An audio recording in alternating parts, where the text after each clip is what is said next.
We love Zencaster because it allows us to record the audio for our podcast and create the video segments we use for our weekly Sister Scoop episodes. Zencaster has helped us make content capture simple. It's now super easy to record a podcast with Zencaster. Log in using your browser and start recording a high-quality podcast right away. Record studio quality sound and up to 4K video with your guests, and feel a sense of zen knowing Zencaster's multi-layered backups ensure you always have your recordings in the highest quality, even if the connection is unstable. If you've thought about podcasting before and realized that you need a lot of different tools and services, those days are over. With Zencaster's all-in-one podcasting platform, you can create your podcast in one place and distribute it to Spotify, Apple, and other major destinations. Just go to zencastr.com/pricing and use our code SistersAssembled, and you'll get 30% off your first month of any Zencaster paid plan. We want you to have the same easy experiences we do for all of our podcasting and content needs. It's time to share your story. Katie and I are always hungry, and one snack we both love is beef jerky. That's why we're so excited to tell you about one of our favorite jerky brands, Matt Hat Jerky. Matt Hat's delicious taste makes it a great snack, and the variety of flavors, including original, black truffle, and my personal favorite, roasted garlic, means there's a flavor for everyone. Plus, it's local to the area where we grew up in, which we just love. Use the link in the show notes below to get some Matt Hat Jerky for yourself, and make sure to use our coupon code SistersAssembled for 10% off.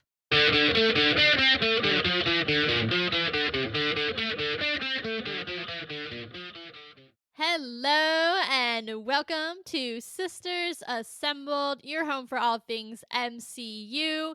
We are now done covering Marvel Zombies, and since there's nothing new on the immediate horizon, we're going to return to our Marvel Replay series that we got to wrap up just before Marvel Zombies came out. If you remember where we left off in our saga, we finished up with the end of Endgame, which was a multi-episode roller coaster that saw Katie and I get heated on multiple occasions. And now we're going to go and pivot to a really good film that often gets lost because it just kind of was hung out to dry randomly after Endgame and before the big hiatus, which is, of course, Spider-Man Far From Home. Also, if you've been around long enough, you definitely clocked the fact that I actually said that right, which is super exciting and didn't get the name mixed up. That is shocking. I know, we are just only wins for me today. So, Katie, I would love it if you would take it away. I actually think we need to talk about the part of the film that never panned out properly, and that's the end. The big reveal? Yeah, the whole scroll thing. Oh, I thought you were going to say the Peter Parker identity reveal. No, because actually that entire thing gets addressed in his next movie. Yeah. I unfortunately want to talk about how that is supposed to tie into Secret Invasion. Yeah. Yeah. No, that's a good point because I remember okay, context. So this film came out right after I graduated from college. So, right? Yeah, because I was still in college during Endgame. I don't know. Honestly, my timelines are so off. It is. The only reason I remember is because I was living with our parents because that's right. I was like, we went together, didn't we? Twice. We saw it twice. Yes. So we loved this film when it first came out. I genuinely think it still holds up. It kind of got the short stick in terms of like release date, which I alluded to, but it's a really good film. And I forgot how good it was until I was watching it, and I was like, I am genuinely enjoying this experience. And I remember when we were watching it, I remember liking the scroll reveal at the end. Right. I mean, the way that's done, it is so shocking because I don't know about you guys, but I was not expecting that at all. At the time, we hadn't even talked about the scrolls I guess it would have been earlier that year. I keep forgetting Captain Marvel came out technically early 2019. Yeah. But they had just been introduced. Like, I would never have thought, in a Spider-Man film, like, they're going to bring these guys back in. So it was cool to have a Captain Marvel tie, this early on when she had just been introduced. Loved it, right? Last night, I'm watching this film, and obviously I know, right? I've seen it a couple times since now. And the reveal happens, and I just sit there, and I'm like, I'm really sad. Because this had so much potential. And then you think about, to Katie's point, where this leads, which is Secret Invasion. Talos is dead. Hill is dead. Yeah, true. I forgot about that. I blacked that part out. We're not talking about that because that was tragic. Honestly, What really struck me, because I have not watched this film since we saw it in theaters. So, that's probably, no, that's not true. I've not watched it since I've rewatched all the Spider-Man movies for Far From or No Way Home. Oh, yes. Which was the third one? No Way No Home. Way Home. Look at you asking me, the master of the names. To be fair, I did not remember the names of any of these movies. So, that would have been the last time, what, 2021? Yeah, late 2021. Yeah, 4 years old now. And I forgot about this part until at some point in the movie Nick mentions the scrolls. And that's what I remembered. I was like, "Oh my god, wait, that's this movie." Yeah, like, you are a squirrel, buddy. Yeah. Well, I kind of forgot for a little while because I'm not going to lie, as we were going through the movie, I'm like, "Wow, I cannot believe Nick bought all this." Like it's so funny cuz like I really was like that's like so out of character for Nick. Like I cannot believe he just like fully believed Quentin Beck and like all this stuff. I just really was like, this feels like this could be a plot hole with his character. Like all Yeah. this, and then I was like, oh my god, wait, I But totally it's forgot. not Like Nick it's not Fury. him. Yes. So there was that aspect. But I think what bothered me was, yeah, as I like remember this, I'm thinking, oh my god, that stupid show killed off Talos. That stupid show killed off, our favorite agent, Miss Hill. Like completely destroyed, in my personal way, my perception of Nick Fury. Agreed, yes. Yeah, and I mean, like, don't get me wrong, I understand he has skeletons in his closet, but like, You know what it is for me? It's not even the storyline of that show, which I don't remember because I blacked it out. It's I the really fact don't either. that I hated that show so much that it now, like, Nick Fury is such a baddie character. He's so cool. From his very first appearance, that man just owns every single scene he's in, period. The end. I don't care whose movie it is. Nick Fury, he's in a scene, it's his scene, period.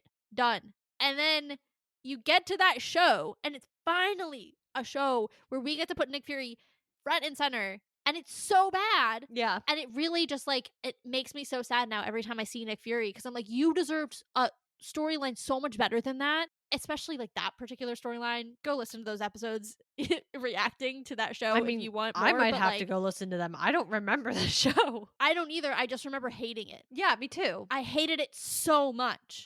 Yeah. Maybe by like episode 3. Yeah, I think that was what was so glaring to me in this movie, is knowing how disappointing that turned out to be. Yeah. That I think it's the worst part of the movie now, I because agree. I think there is nothing wrong, obviously, with Peter and the whole storyline. I think everything worked out fairly good in my mind. Like I was fine with it. I don't really have qualms with the movie itself. As we've been going through this, sometimes I've been actually like, wow, this entire movie was low-key poorly written, because there's a lot of ways this could have all been avoided. I am looking at you, Infinity War, but this was not one of them, in my opinion. Like but that the only thing that got me was me sitting there going, I can't believe Nick Fury is putting all his trust in this guy. Like and then I remembering the whole scroll thing, and I was like, right, okay, that makes sense. That fixes that plot hole for me. But then I remember, like, this never pans. This whole thing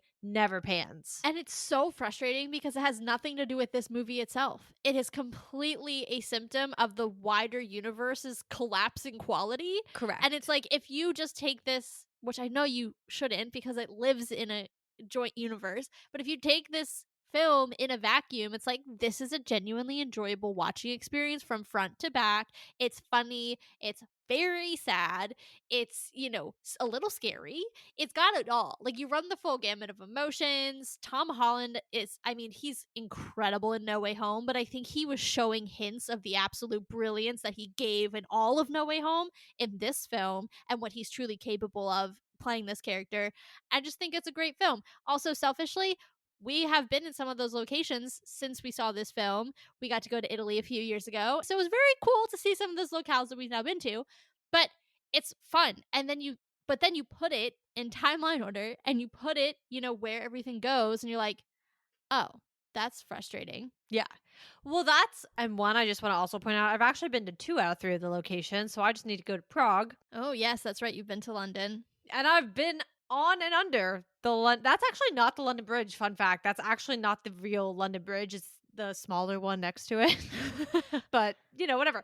Anyway, yes, I think that is why I wanted to almost talk about this first because I just don't want to have to talk about it later on. Yeah. And I want to just say this is the worst part of the film at this point because it does amount to little. Actually, it amounts to nothing. And I think if you do take out, as you said, that it's in a wider universe, this probably wouldn't even be a complaint Right. because there's nothing to complain about. Okay, Because so it in ended up this being a film, it scroll. works. Yes. But knowing that it never pays off, that's a problem for me. And so, yeah, I want to just get that out of the way because I was like, that's the only thing I really truly am going to complain about. Beyond that, the only other thing that I found myself struggling with was the drones. Because the more I watched it, and maybe this is just to say I would have been fully fooled by the drones, I couldn't quite understand how sometimes they could create pretty much like metaphysical things for him to like literally stand on, and sometimes it was fully an illusion. And I think I was struggling to follow that because I was like, I know it's all an illusion, but why can he sometimes like Spider-Man? Because obviously we know Quentin Beck is out here, Mysterio's out here in like his own simulated illusion thing, but and he's built into it. But when I'm specifically thinking about the warehouse scene, when he's fighting in the warehouse and it's like that whole illusion, and then that's where we see, Tony Stark's skeleton and all that crap. There are times he like will jump or something and he will land on something in the illusion perfectly. But then in the very next part of his jump, he won't. And I know you could argue like, oh, that could just be something is there. But I'm like, what are the odds? And like I know then at one point he pulls the crane down and I'm like, okay, so he pulled the crane down, but then in the very next thing something else was about to smash him and would have actually hurt him. So I think I was trying to understand how things were physically able to hurt him if it was an illusion. Does that make sense? Kind of. This was my struggle the entire movie, by the way. You your verbalization of that was a little bit hard for me to follow. Probably. Um, Yeah. I'm not sure I fully follow what I was trying to say. Like, okay, here's okay. Give me the TLDR because that was very rambly and hard to follow. Yes. Okay, so here we go. Let's go with the Venice scene, right? Okay. Because that's the first one. Obviously, I know the damage inflicted on the buildings and stuff. The drones are firing on them to be able to keep up with the illusion. So the drones themselves are doing it. Right. I get that. That is buildings. What I'm not understanding is he cannot, and his like whole team, as in Mysterio, cannot account for how Spider-Man is going to fully react in every single one of the scenarios. So when they come across that warehouse scene, what I guess I'm not understanding is how are there times that like the illusion seems to fall on Spider-Man and creates pain, like actually is something that falls on him, but there is nothing there, it's the illusion, but it actually inflicts pain. Or like how is it possible he's interacting with the illusion and it interacts back physically when there's nothing there? I think it's using this is a I don't know the genuine answer. My perception is that it's using the outside environment to hurt him. So like in the case of the warehouse, it's like, okay, we are going to make this crane fall on him. And then but it's going to look like, a locker. No, but that's not what happened. That's specifically the scene that I was like, and now I'm officially confused. He pulled the crane down, right? Because whatever was in front of him in the illusion, he shot at and he pulled, and he ended up pulling a crane down on him. Okay. The very next, he like moves over, and then this wall of rock from the illusion falls on him and knocks him like genuinely knocks him over. And I was like, wait. And I think the problem is as the illusion breaks because he is, jumping and hitting a wall or he's punching the wall and you can see that he's actually punching something. There are also those moments where the illusion is still happening, yet somehow there is damage happening to him perfectly the way the illusion is setting it up. I don't know other than to say like they're armed drones. So like maybe they have the water or like they are knocking over. Like he was in like a construction zone, right? So like there's the opportunity to actually knock over rocks and they had those concussive blasts that they were doing on the bridge, right? So like maybe they are genuinely knocking over rocks and that was just like the illusion on top of that. I think when he's actually being hurt by things, they are superimposing the illusion on top of an actual physical object. But we don't always see in those moments the illusion break for us to truly understand what that physical object is that is being used as a weapon.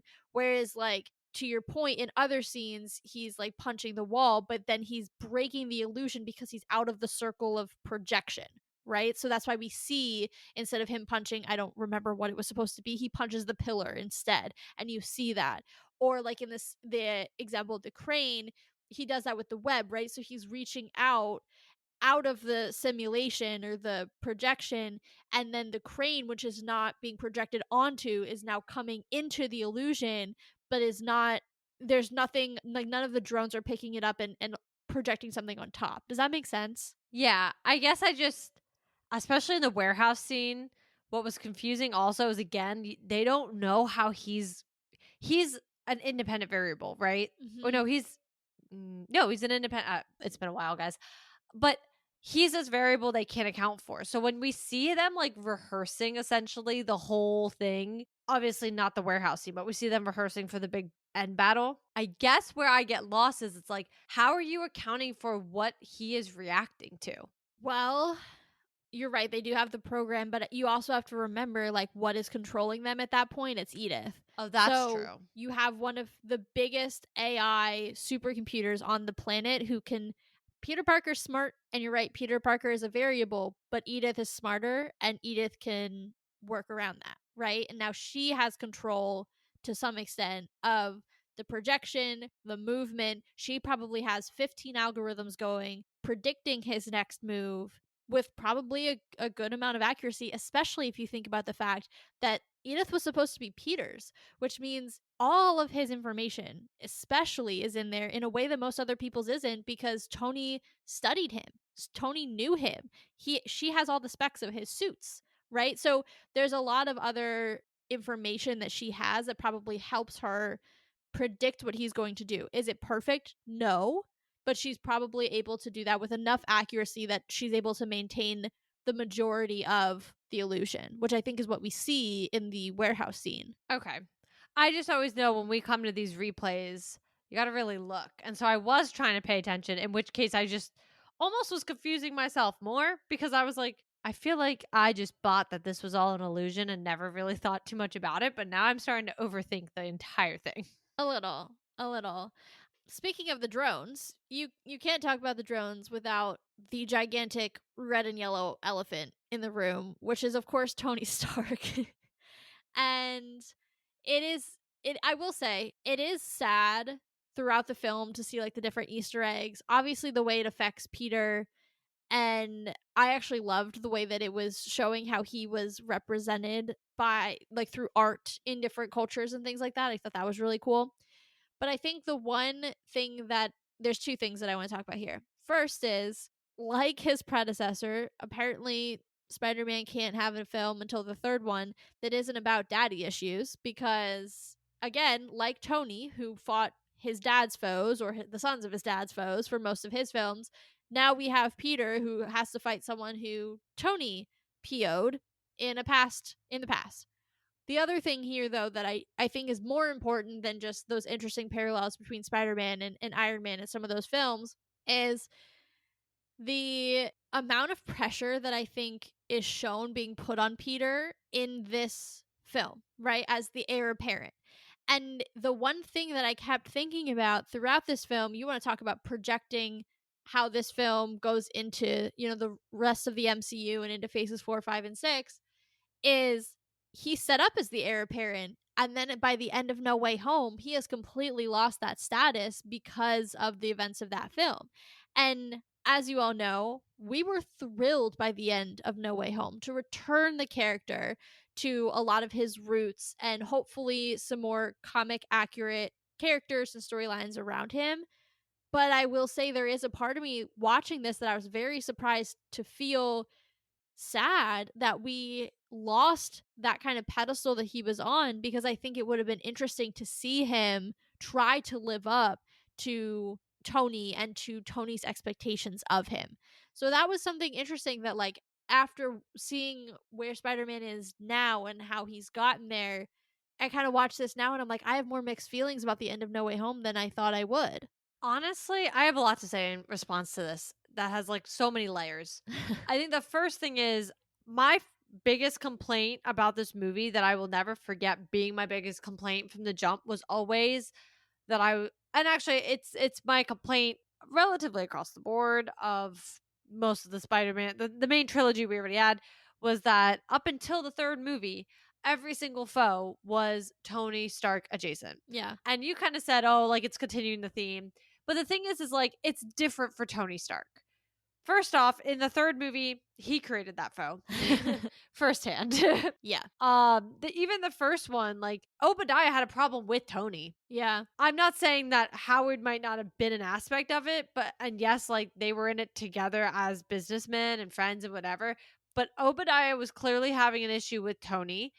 Specifically, also Tony ending up trying to change the entire course of the company because suddenly he grew a heart, you know? So, like, I do think, other than I think the second one is kind of the only one you could probably more so argue is like, okay, it's a foe of his father, Yeah. or the son of the foe of his father's foe, whatever. Weird Way to make generational that like beef. more confusing. Yeah, I don't know, whatever. Weird generational beef. But I think my biggest qualm with the Spider-Man movies this far, especially the first two, was always why do they have to be Tony focused? And so I do think I felt that a little less this time around because we did just watch Endgame and I was able to kind of put that into perspective that I was like, well, it would have been weird to tell the story otherwise. Yeah. Obviously, the first one's going to be whatever the first one was going to be, but I do think regarding at least this one, it made sense. I do, however, think I'm not angry that he seemingly fell off that pedestal because they did such a good job in this movie of reminding us constantly that this kid is 16 True. and there was no capacity within him that was going to allow him to ever live up to who Tony Stark was at the ripe age of 16. And so I think while it was like that's what they seem to try to be moving to set up, I think No Way Home fully sets up or like fully unravels that in a way that makes sense. We see him making very selfish decisions, which are, very parallel with his predecessor. And we see him get into trouble, but he pays a much bigger cost than Tony did when Tony was first starting out as Iron Man. He pays the cost of losing himself entirely and losing his entire life because he made a mistake that cannot be undone. So I don't feel sad that he doesn't go down that route because I also think, in all fairness, we don't really see the next coming of the Avengers. True. I know when this movie came out, we did it wasn't yeah, it was when this no, it wasn't when this movie came out, but there was a movie, there was something we did that we did a whole like who is the next generation of Avengers? Who's taking Cap's spot? Who's taking Thor's? Who's taking Iron Man's? And we put Peter, or at least he was one of the ones that we definitely talked about for taking Iron Man's spot. And I think now seeing how phases 4 and 5 have played out and knowing we never got an Avengers team, a real Avengers team, I truly do not think that if he would have gone down that route, it would have made any sense for the character because nothing else panned out around him. That is true. That is a good point. I think where most of my and look, I still agree with the end of No Way Home. I just want to like make that super clear. I think where I was surprised was that I felt more complicated about it than a very clear cut like that was the right choice. Please continue on that road. And I think that stems a lot from like maybe like a lost potential of like seeing Spider-Man as an Avenger.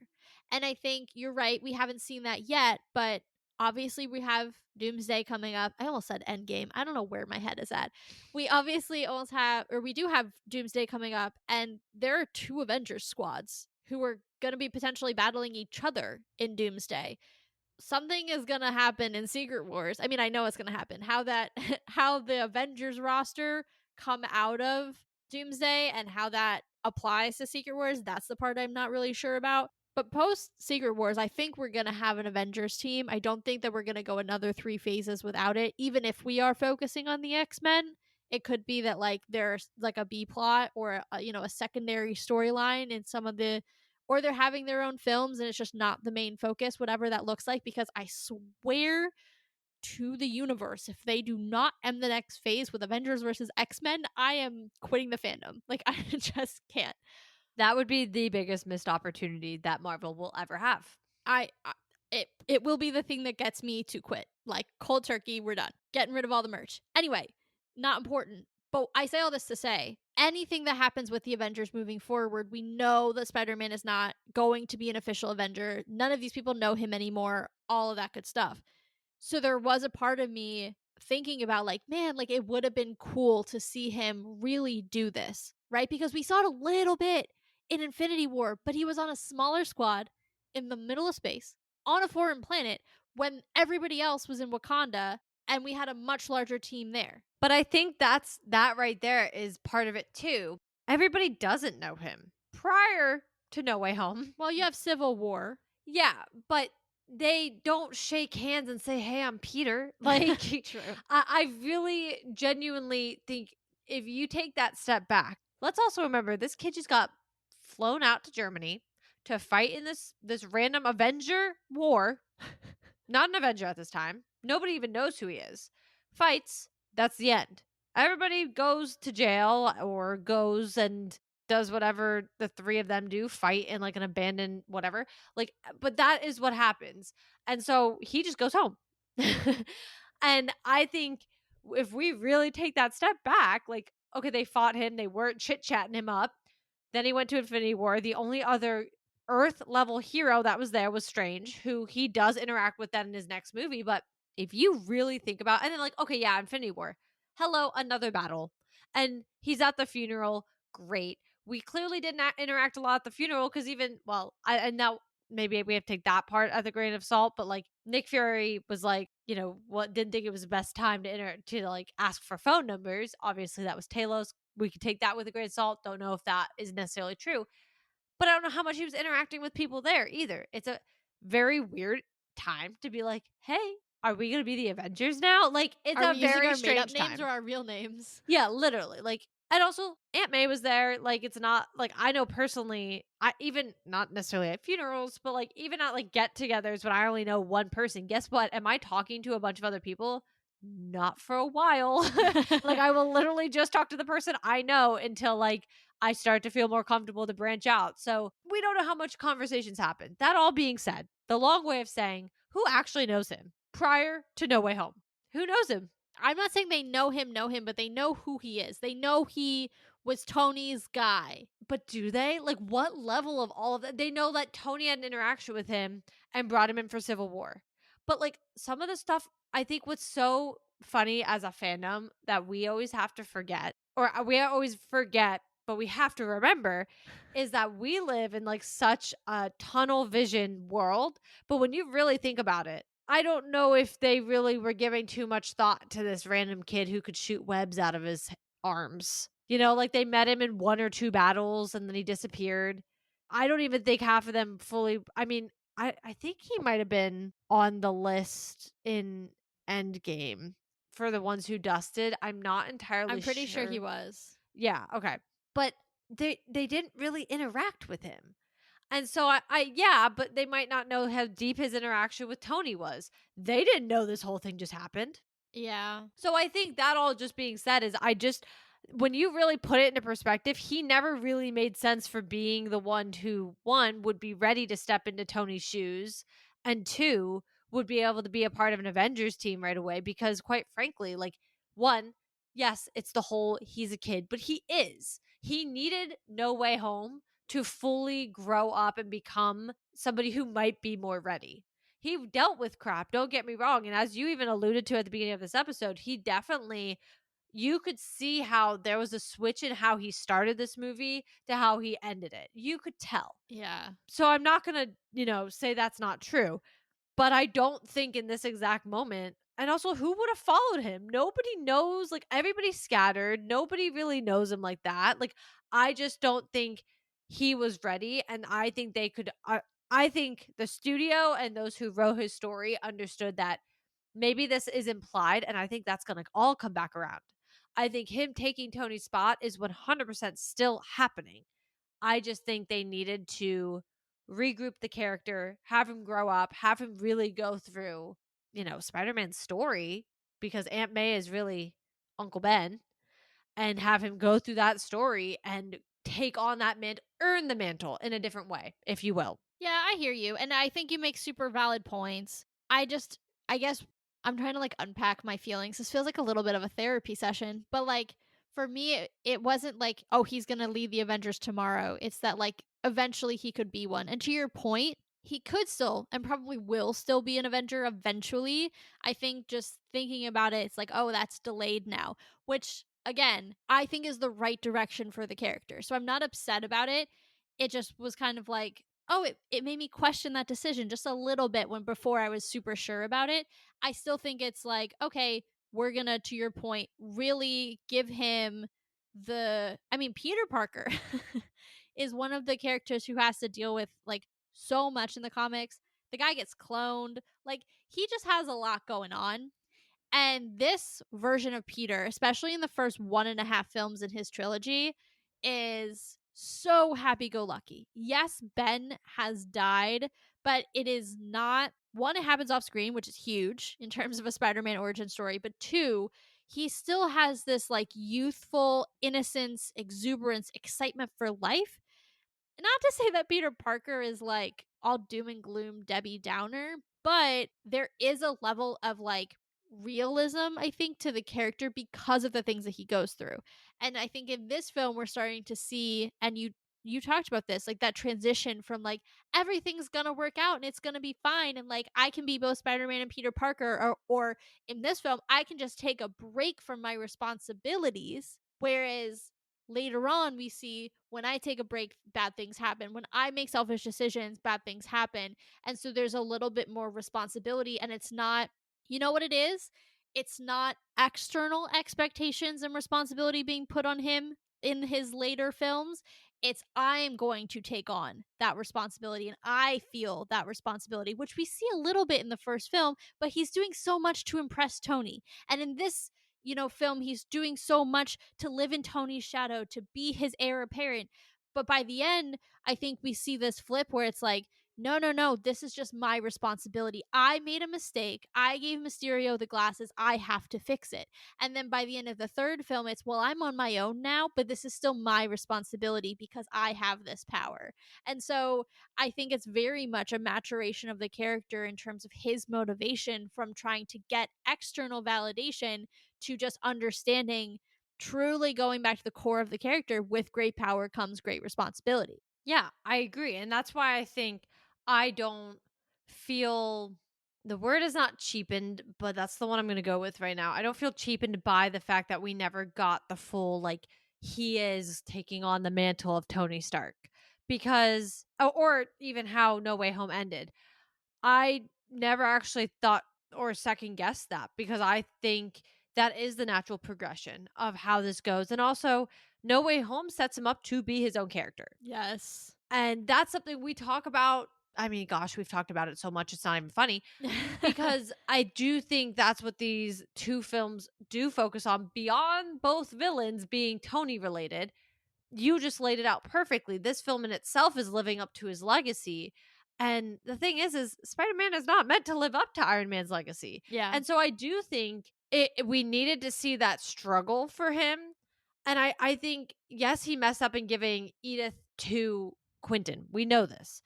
But that in that moment itself was, I don't want this. I'm not ready. And he could acknowledge that. He's like, I'm not meant to be the next Tony Stark. This isn't for me. And I care about Tony, which is why I think I'm giving it to somebody better. Obviously, that wasn't true. But I think that is what's so pivotal to this film, is he is realizing throughout it that he cannot be Iron Man. He is Spider-Man. And he has to be able to stand on his own. And then No Way Home comes in and 100% proves that to him. And I mean, if you really want to get to the like most obvious slap you in the face reasoning, at the end of the day, who beat all of those villains in Spider-Man No Way Home? 3 Spider-Men. Because that is to prove he needs to be Spider-Man in order to live his life and be a successful hero, not be living up to who Tony was, not be trying to impress him. He needs to be himself and be his own hero and forge his own path. I totally agree. It's such an interesting, like, I love this middle film because you still have some of the, like, whimsy and fun of the first one, but yet you are starting to see him grow and mature and become a hero in his own right and an adult hero. Not like, "I'm Spider-Man and I'm having so much fun."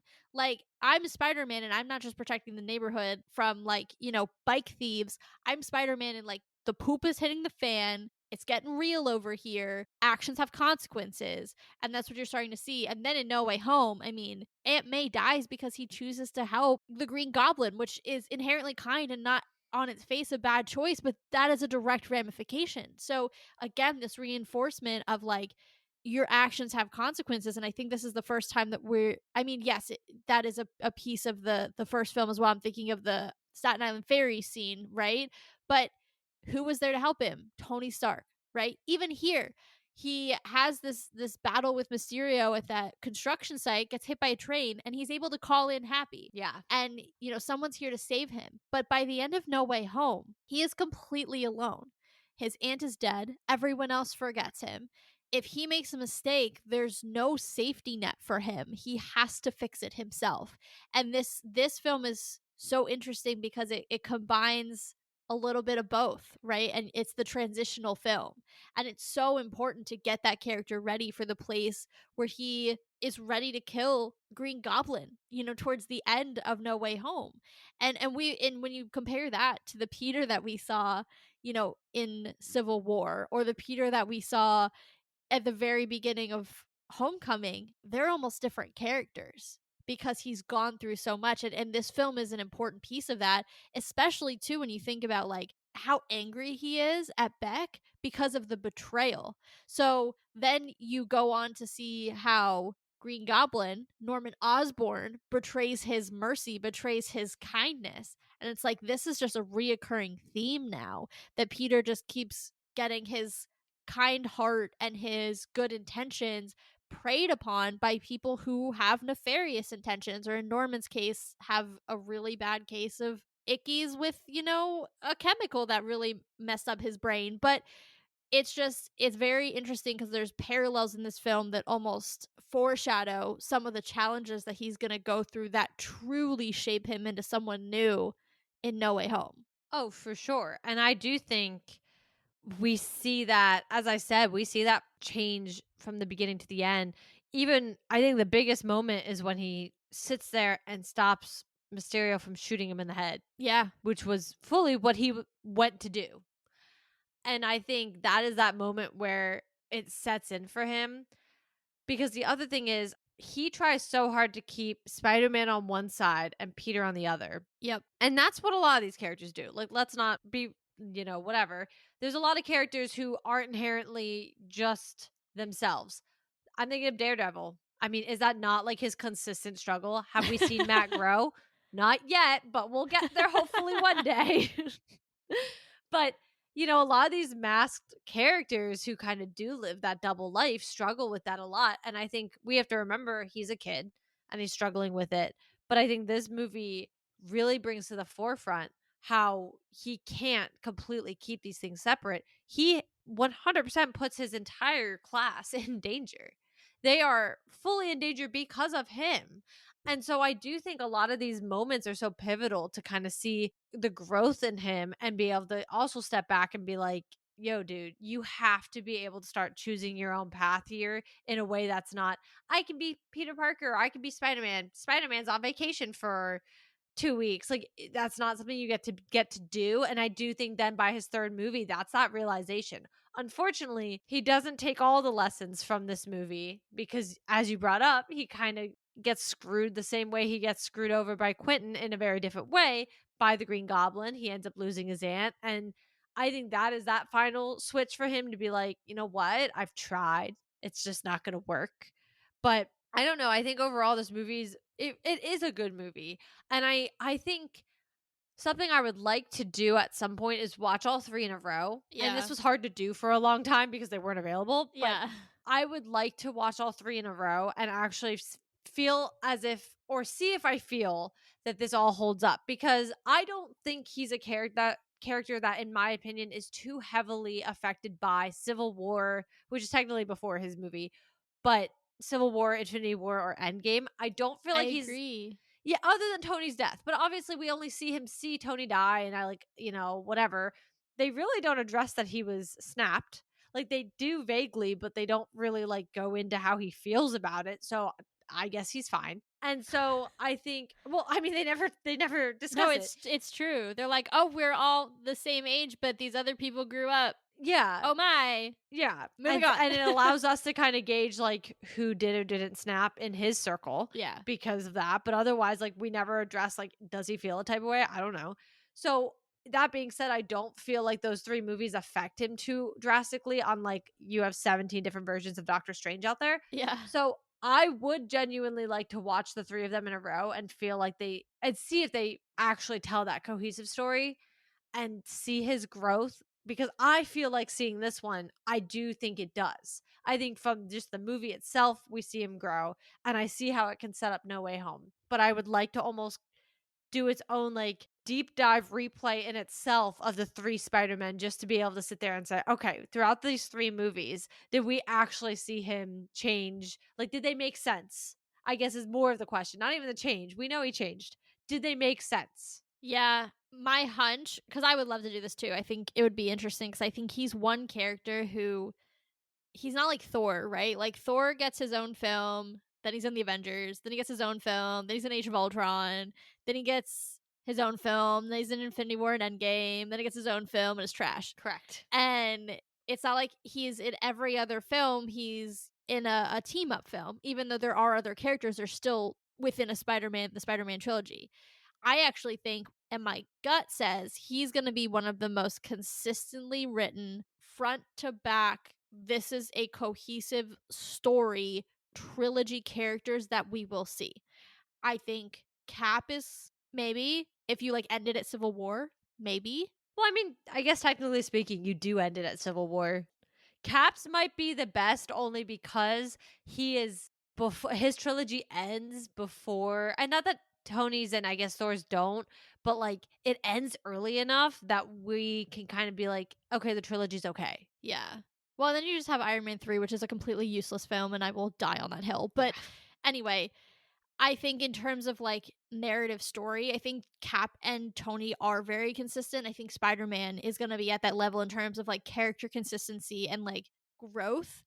Whereas, like I mentioned, like Thor, because he's in and out all the time and written so differently, and like tonally his trilogy is, or I guess quad, what's four? I don't know. His four movies. Well, honestly, just talking about his original trilogy though, because I think we can't count Love and Thunder knowing there's a fifth one. Fair. Because that almost starts its own. And Spider-Man's about to be on 4 too. So Right. looking at the original trilogy for Thor, it's so all over the place. Like it has 3 different tones essentially. Yeah. So it's like he is so poorly written from a consistency standpoint. But I do think, to your point, I think Spider-Man would be one of the better ones to actually sit and watch like one story of Peter Parker truly becoming Spider-Man. Like I know we've talked about this, but like this trilogy was essentially his origin story, right? Like we didn't get to see him become Spider-Man, but we got to see him become a Spider-Man that we all can recognize, not just a kid anymore. The one other scene that I want to chat about quickly, and it kind of like it's interesting where it's placed in the film because it both makes sense, and then as we were talking about the arc of him stepping out from Tony's shadow is almost a step in the reverse of doing that, which is of course the callback where he is doing the working on the machine and he's making the suit, and it's you see him with the hologram on the arm, and it's obviously in reference to Tony, and then you have the music and all of that. And it is fascinating because, as you were saying, as the film goes on, he's getting this realization of I have to be Spider-Man, and what does it mean to be Spider-Man, not Tony Stark's heir. Yet towards the end of this film they have this I quite like the scene, but they have this incredible scene that's showing him so clearly as Tony's heir, and there's this like interesting dissonance there in where it's placed and kind of the trajectory of Peter throughout the film. Yeah, because I also think this is shown through the whole Peter Tingle thing not working. Yeah. And then it works and all that. And he has to trust in it and trust in his instinct as Spider Man. Yeah. Truly, I do, now that I've watched it, kind of I don't want to negate the scene because I also quite like it, but I do think it comes more as a callback more than anything. Like an homage. Yeah. And I think too, you have that moment where he is very Iron Man-y, but then when he actually goes to battle, he is himself. Yeah. And that is what we see with the whole, come on, Peter Tingle, like work, like all that. Like he is fighting as Spider-Man. He's not trying to be Tony Stark. Like, yeah, you could say, oh, he's using Tony's tech because like the suit and stuff, but like he had the suit before too. That was Tony. So I don't think that necessarily is what the point I want to say there. But you see, like, he doesn't have Edith. He doesn't have control of Edith. That's Tony's. And he definitely didn't go about it the way I think Tony would have gone about that battle. No. So I think to me, it's more of that homage of here's the moment. I know we all want it. Like, it's like, here, have him set up the way that he theoretically should. But when he goes to battle, he recognizes the need for Spider Man, not Iron Man. And I do think it's not complete in the second film. I think it completes itself in the third film. Yeah. But I think it's enough to kind of and actually you actually said it earlier. That first film is like I'm Tony's heir even without him knowing it. It was like I'm gonna be, I have the internship and all that stuff. And then I think this movie is very middle ground where it's like, yeah, but I'm also Spider-Man. Like that's me. And I'm also Peter Parker. Yes. Yeah. I'm not Tony's heir. I'm not the next Iron Man. I'm not all this. But also, I mourn him and I care about him and all the things he did for me and like all that. And so I think this middle movie struggles a lot with balancing those. And then by the final movie, it completes the transition of I am Spider-Man, not I am Iron Man. Yeah. I love that you did the the bookend. I don't I think you meant to, Didn't but mean to at it all was until I really said I am nice. Spider-Man. And then I was like, well, you gotta say I am Iron Well, Man. now I gotta finish it. Yeah, that was nice. Good job. Well, Thanks. I understood that reference. Oh, God. Um, yeah, I mean, like you said, I think overall it is a great film. I think I said this before, but the only other thing I want to just quickly touch on, and we mentioned it throughout the film or the discussion, but that end scene of him kind of being revealed, his secret identity is revealed. I think the one thing I would add to kind of what we've said in this whole conversation about him really learning how to balance the Peter Parker and the Spider-Man of it all is that scene in and of itself as a singular scene within the film is a metaphor for the fact that he is Peter Parker and he is Spider-Man. He cannot keep them separate. And I know that, obviously he's going to find a way to do that. People forget who he is by the end of No Way Home. That's intentional. And so much of Spider-Man's story is through the lens of I have to keep my secret identity and all these things. But at the same time, this Peter in this moment is going through this experience where he's trying to learn how to balance the two, and then he suddenly doesn't have to do that anymore because J. Jonah Jameson just told the whole world who he is. So I do think that scene is insane. It's very interesting, and I was actually kind of surprised. I remember at the time first watching it that like they had revealed Spider-Man's secret identity so early in his tenure in the MCU, right? I mean, that's something that going back to childhood, you watch the animated show, he's constantly, oh, I have to like make this lie or I have to slip out here and go fight crime and then make up some reason why I was gone or why I missed this thing.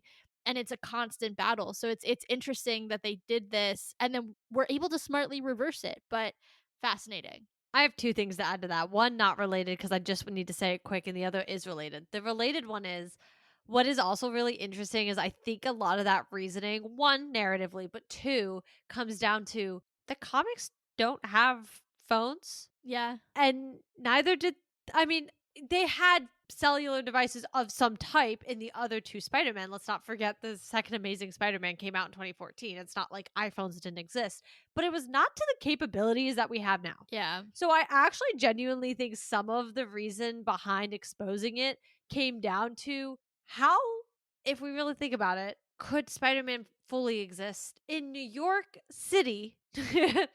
Yeah, in How modern could day. he like how could that actually work for how long? Truly. Obviously, I also the other reason is fully narrative, and I understand that, but I do think that's an aspect to consider as well. As it's like, yeah, the ability to record is like right there for everybody, and you even see it with everybody's phones going up, and which I also kind of think is funny because I'm like, guys, I know you all know we could like pull this article up. Obviously, he was there, which was part of why I'm sure they were doing it. But like initially, they're all recording this like news segment, and I'm like, guys, just share it online. But I do think that is such an interesting aspect because, like, how long could Spider-Man last in today's age? And I think that kind of gets addressed almost because of that. Yeah. The only other thing I just want to quick touch on, which is semi-related to that, is this entire movie, mind you, came out in 2019, but it has that entire undertone. I mean, Quentin Beck even says it, like people just need something to believe in right now, and they're just willing to believe anything. Yeah. And he said that, and I was, like, eating my dinner and fully just stopped and looked at the screen because I was like, "This was 2019." Yeah, it's a little dystopian. Yeah, and I think, art always mimics real life, that's, like, the whole point, and so I do think while we love these movies and we, like, talk about the characters and all this stuff, I mean, there are deeper undertones in every single one of them. Yeah. And I do think that was, like, crazy to kinda hear in 2019, 6 years ago, to have that said, and I think that with us moving closer to AI and more of that coming out and things of that nature, when you sit there, you're like, "How could they believe?" Or, like, you question it. I mean, guys, some people can't tell I mean, sometimes I can't even tell AI videos. Yeah. And that's saying something. Like, I am digitally online, like, chronically online, and sometimes I sit there and I'm like, "Is this AI?" Like, I genuinely cannot tell sometimes. Yeah. So, I do think it does lend itself to a bigger conversation. It was kind of right before its times too, because I do think it's almost more prominent now, the aspect of everything Quentin Beck was going for than it was 6 years ago. No, totally. That's such a good point. It was something that I remember clocking at the time too, just being like, ooh, because even if you think about it from like a news standpoint, right? It's like, oh, well, people will believe whatever they want to believe. Like that's like his whole kind of thesis is he has this great line where he's like, people will believe what I tell them to believe. And it's so fascinating because you think about the times then, even in 2019, but so much more now at an exponential rate what that truly means and how that type of attitude has affected our society. And it was very much a commentary, I have to think, on the modern times in 2019, never knowing that it would get so exponentially heightened a few years later. And then to your point, you add in the AI piece of it all, and that's obviously with Edith, like that's so real and it's so much more ubiquitous now.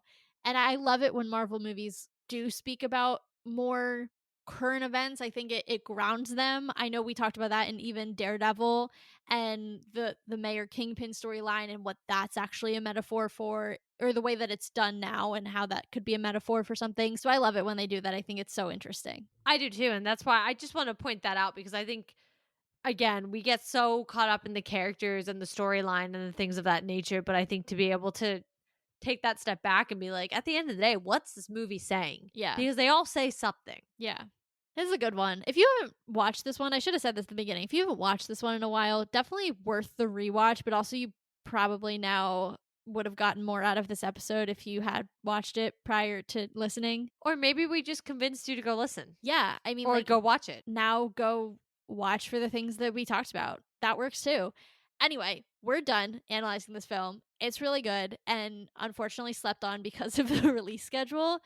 But make sure that you are following on your podcast platform of choice or subscribing, whatever the button looks like for you, so that you can follow us as we cover more things each week, different types of topics. You can also check out our Buy Me a Coffee, which is linked below, and the website also is in the show notes if you're interested in checking those out. You guys can also give us a follow on our socials, which are also linked in the show notes down below.